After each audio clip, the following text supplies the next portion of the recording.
Anies bilang, kok ada orang yang berada dalam posisi kunci? Menko mengatakan mengubah konstitusi dengan jumlah orang berapa banyak yang mau mendukung. Anies memang enggak menyebut Menko yang mana yang mau mengubah konstitusi. Anies bilang dia enggak bisa bayangin petinggi negeri ini mengatakan ingin mengubah konstitusi secara terang-terangan.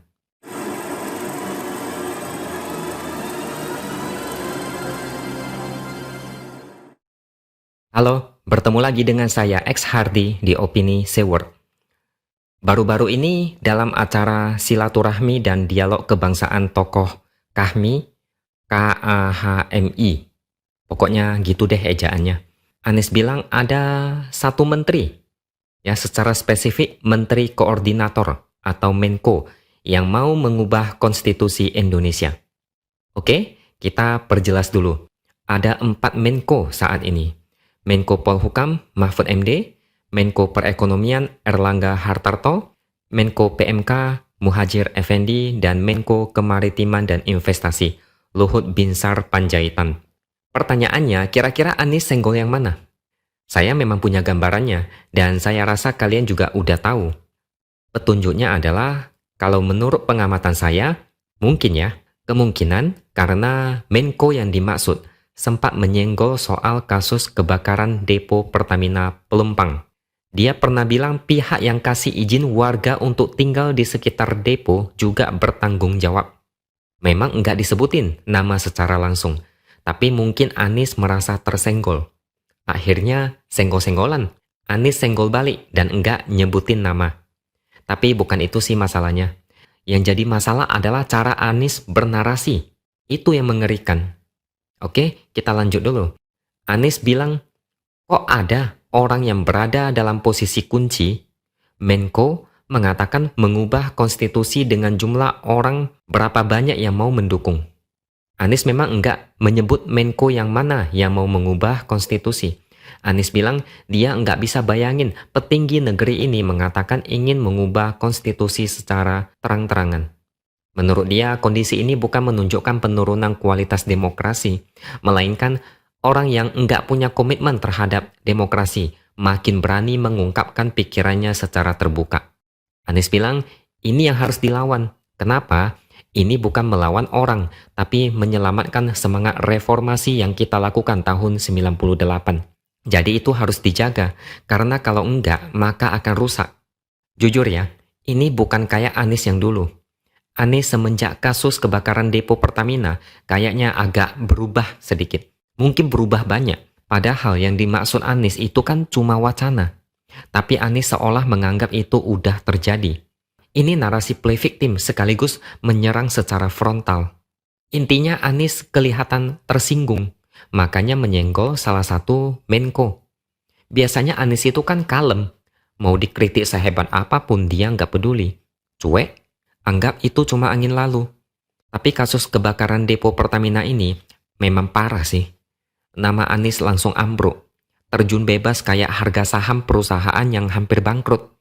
Dan buzzernya banyak yang pusing 7 keliling. Enggak tahu gimana harus mengcounter masalah IMB itu. Anies juga merasa sangat terjepit dan panik. Makanya dia berani bersilat lidah dengan cara yang lebih keras seperti sekarang ini. Dulu biasanya Anies cuma nyindir lewat kode-kode halus. Tapi kali ini kodenya agak kasar, keras. Langsung menyebut Menko, bukan menyebut pihak, oknum, menteri, atau orang istana atau yang lain. Bayangin, langsung nyebut Menko. Orang-orang pasti mikir, cuma ada 4 Menko. Jadi lebih gampang nebak siapa yang lagi diserang Anies. Harga diri Anies memang lagi jatuh. Pencitraan saat menerbitkan IMB Tanah Merah hancur seketika. Dari caranya ngomong, dia itu kayak udah kesel.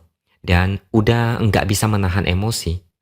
Coba kalian pikir, Amin Rais saja sengamuk apapun nggak pernah nyindir dengan kode keras kayak Anies ini. Bisa dibayangin emosi yang sedang bergelora dalam diri Anies.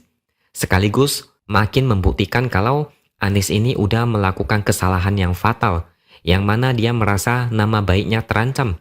Jalan menuju pemilu 2024 yang tadinya mulus, jadi berlubang kayak kubangan kebo. Sekarang, Gimana kalau kita balikkan statement Anies? Begini, kok ada orang yang berada dalam posisi kunci, gubernur, berani memberikan IMB kepada warga di atas lahan yang bersengketa atau ilegal? Kita nggak bisa bayangin gubernur kayak begini berani utak-atik aturan seenak dia sendiri. Yang dulu-dulu misalnya, tutup jalan di Tanah Abang demi memfasilitasi lapak PKL. Naikin UMP seenaknya tanpa mengacu pada aturan pusat. Sungguh mengerikan negeri ini dipimpin oleh mantan gubernur kayak dia. Yang kita butuhkan adalah transparansi, netral, dan berpijak pada aturan.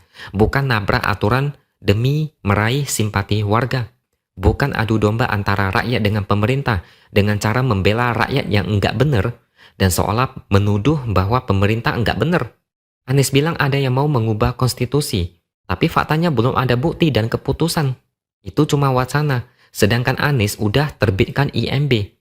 Malah IMB itu jenisnya IMB kawasan yang belum pernah ada sebelumnya, dan terjadilah korban jiwa. Anies sendiri yang terbukti menabrak aturan seenaknya. Bukan 1-2 kali, tapi terlalu sering.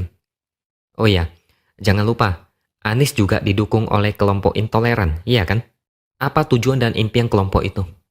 Jelas kepingin mengubah negara ini, ubah Pancasila, iya kan? Ini bukan rahasia lagi. Semua orang juga udah paham watak kelompok ini. Jualan agama tapi kelakuan melenceng. Tujuan mereka itu, bukankah itu juga melanggar konstitusi, bahkan bisa disebut pengkhianat?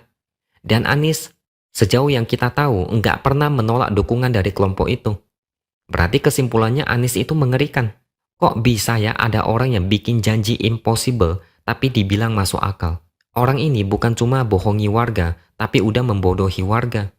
Dia anggap mereka itu bisa dibohongi sehingga dengan entengnya tebar janji manis dan mimpi-mimpi muluk yang dibungkus dengan kertas kado cantik. Kalau Anies menunjuk orang lain buruk, maka 3 jari lainnya menunjuk ke arah Anies sendiri. Anies minimal 3 kali lebih parah. Sejak insiden kebakaran depo Pertamina, Anies jadi makin keras dan frontal. Tapi ini sebenarnya bagus. Mari kita bongkar terus topeng kemunafikan yang selama ini dipakai Anies. Sifat aslinya bisa kelihatan kalau dia udah terjepit. Dia mulai berani melancarkan serangan yang lebih keras dari biasanya. Orang model begini yang nggak pernah mau ngaca, memang sesekali harus diberi pelajaran. Salah tapi nggak mau introspeksi. Malah lempar bola panas seolah lawannya adalah musuh. Padahal musuh jahat itu ya siapa lagi?